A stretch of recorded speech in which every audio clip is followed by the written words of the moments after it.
In life, we often find ourselves torn between two opposing forces. One draws us toward kindness, love, and peace, while the other pulls us into anger, envy, and resentment. This internal struggle exists within each of us, shaping our actions, decisions, and ultimately, the lives we lead. A timeless Native American parable, The Tale of Two Wolves, offers a profound insight into this universal battle. An old Cherokee man, teaching his grandson about life, said, "Inside every person, there is a battle between two wolves.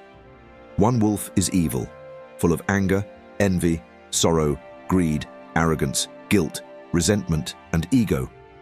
The other wolf is good, embodying joy, peace, love, hope, humility, kindness, generosity, truth, and compassion."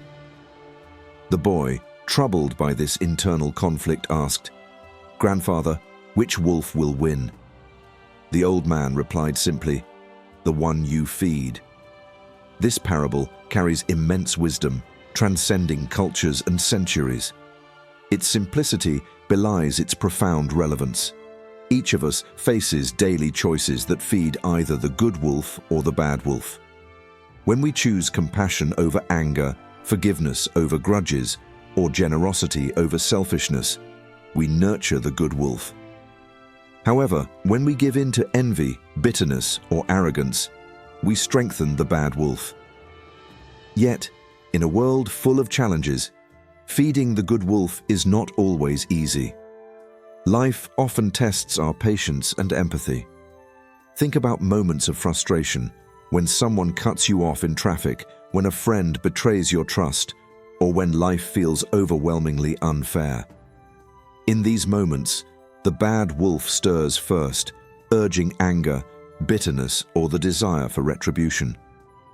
Every time we give in to these darker impulses, the bad wolf grows stronger.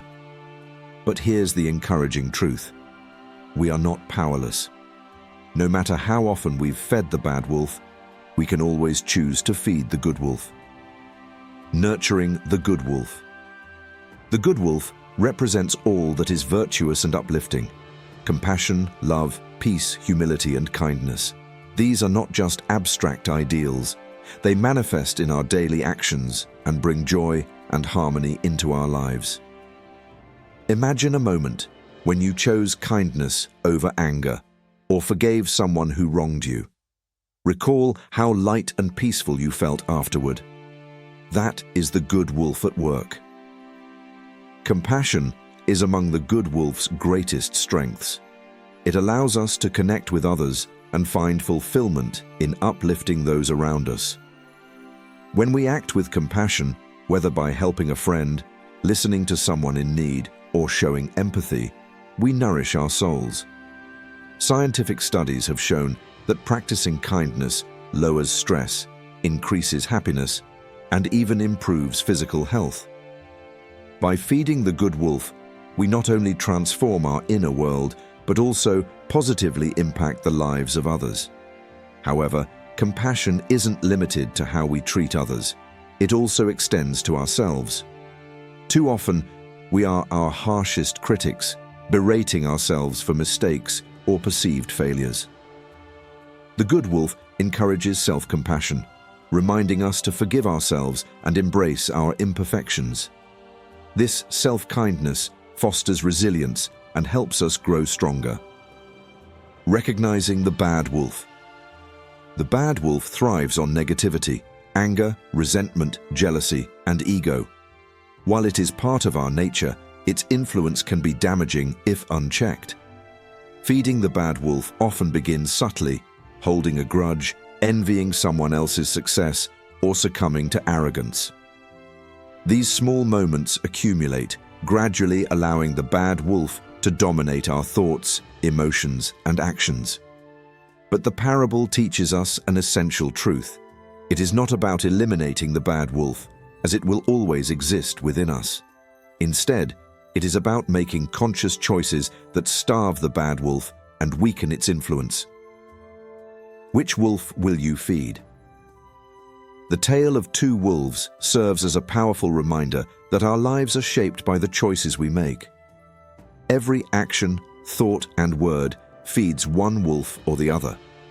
While the bad wolf tempts us with anger and fear, the good wolf offers joy, peace, and fulfillment. By focusing on compassion, kindness, and gratitude, we can intentionally feed the good wolf.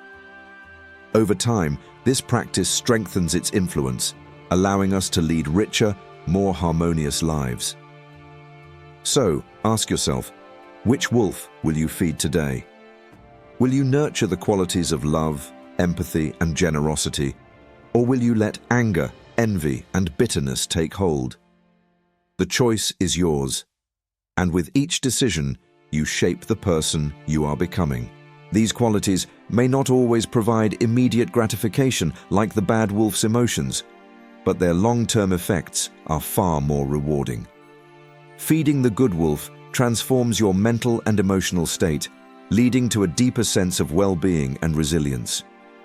When you choose compassion over judgment, you foster stronger, more meaningful relationships. Think about the last time someone extended kindness to you during a difficult moment. That small act likely left a lasting impression, creating a bond of trust and connection. When you offer the same to others, you not only strengthen your relationships, but also feed the good wolf within.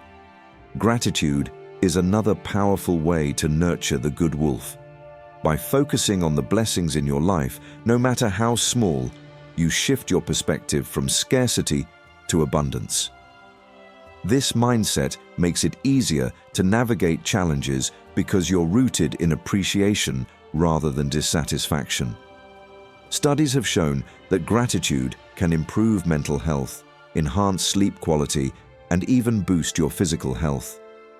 Feeding the good wolf also encourages personal growth and resilience. When faced with obstacles, instead of giving in to fear or self-doubt, you can approach challenges with confidence and clarity. This doesn't mean you'll never experience negative emotions again, but it means you'll have the tools to handle them without letting them take over. For example, imagine you're facing a daunting new opportunity at work. The bad wolf might whisper, "You're not good enough, don't even try." But by feeding the good wolf, you can counter that voice with thoughts like, "This is a chance to grow and learn, even if it's challenging." This shift in mindset allows you to take risks, embrace new experiences, and achieve goals you might have otherwise avoided. Consistently feeding the good wolf also has a ripple effect. When you choose peace, joy, and kindness, you inspire those around you to do the same. Your positive energy becomes contagious, creating an environment where others feel encouraged to feed their own good wolf.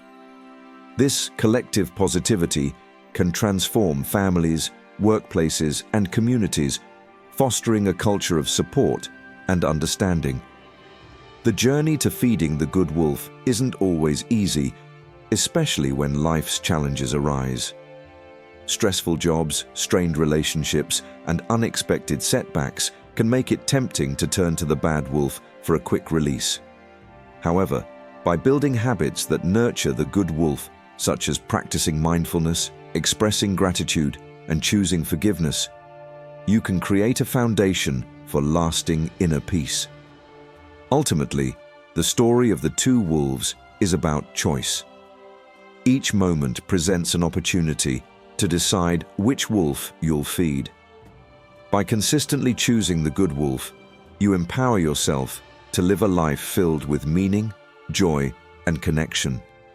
So the next time you're faced with a challenge, pause, take a deep breath, and ask yourself, which wolf will I feed today? Feeding the right wolf.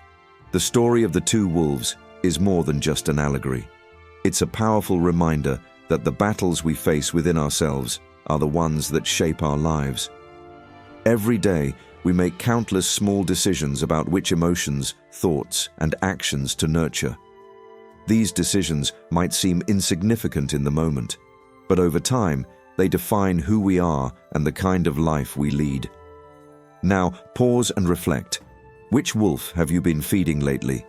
When stress or conflict arises, do you default to anger, envy, or fear?